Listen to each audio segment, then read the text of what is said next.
Friends, welcome to சிந்தனைசமையல்.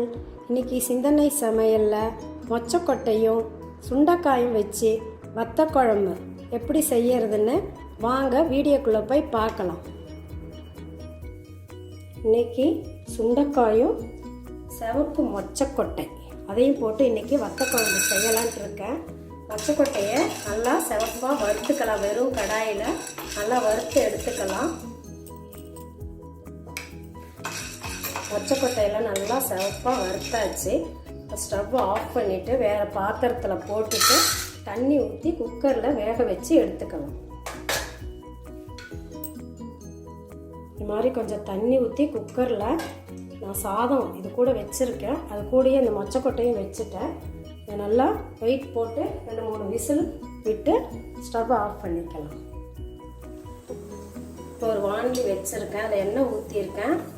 இந்த குழம்பு இப்போ பண்ணிடலாம். கடுகு போட்டுக்கலாம். ஃபஸ்ட்டு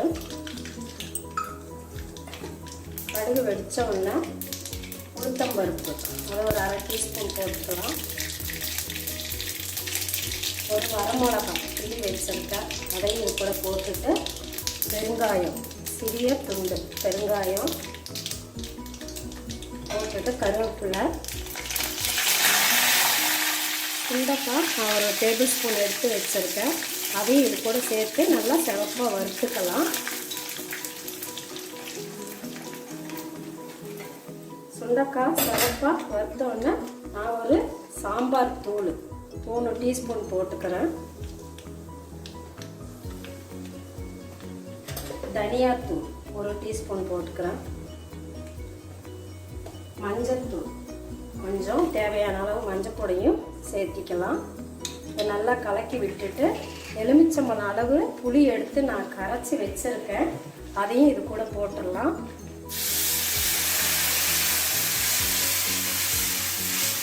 உப்பு தேவையான அளவு உப்பையும் சேர்த்திக்கலாம். தேவையான அளவு உப்பு. நல்லா கொதி வரட்டும். மொச்சக்கொட்டை வந்து கீழே இறக்கியிருக்கேன். வெயிட் எடுத்தோன்னே இது கூட சேர்க்கணும். குழம்பு நல்லா கொதிச்சிட்ருக்கு. அது கூட கொஞ்சம் வெல்லம், அதாவது சிறிய கொட்டைப்பாக்கு அளவு வெல்லத்தை போட்டுக்கிறேன். மொச்சக்கொட்டை வெந்துடுச்சு, அதையும் இது கூட சேர்த்திக்கலாம். இது ரொம்ப சுண்டக்காயும் மொச்சக்கொட்டையும் குழம்பு உங்கள் வீட்டில் செஞ்சு பாருங்கள். கம கமன்னு நல்லா வாசனையாக இருக்கும். இது வெளியிலே கூட 2-3 நாள் நல்லா வச்சுக்கலாம், கெடவும் செய்யாது உங்களுக்கு. மொச்சக்கொட்டையும் சுண்டக்காயும் குழம்பு வத்த குழம்பு ரொம்ப நல்லா இருக்கும். இது சாதத்தோட பிசைஞ்சு சாப்பிடும்போது தயிர் சாதத்துக்கெல்லாம் தொட்டுட்டா ரொம்ப நல்லா இருக்கும் டேஸ்ட்டு.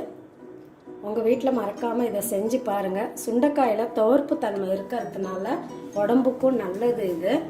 இது நல்லா கொதிக்கட்டும் ஒரு 5 நிமிஷம் குழம்பு. இந்த குழம்பு நல்லா கொதித்து கெட்டி ஆயிடுச்சு. பார்த்தீங்களா, இப்படி தான் இருக்கும் இந்த குழம்பு. மொச்சக்கொட்டையும் சுண்டைக்காயும் போட்டு குழம்பு வத்த குழம்பு. இது கொஞ்சம் எண்ணெய் கொஞ்சம் ஜாஸ்தியாக விட்டு பண்ணிங்கன்னா ரொம்ப நல்லா இருக்கும். இது வத்த குழம்புக்கெல்லாம் எப்போவுமே கொஞ்சம் எண்ணெய் உண்டுன்னு ஊற்றினா தான் நல்லாயிருக்கும்.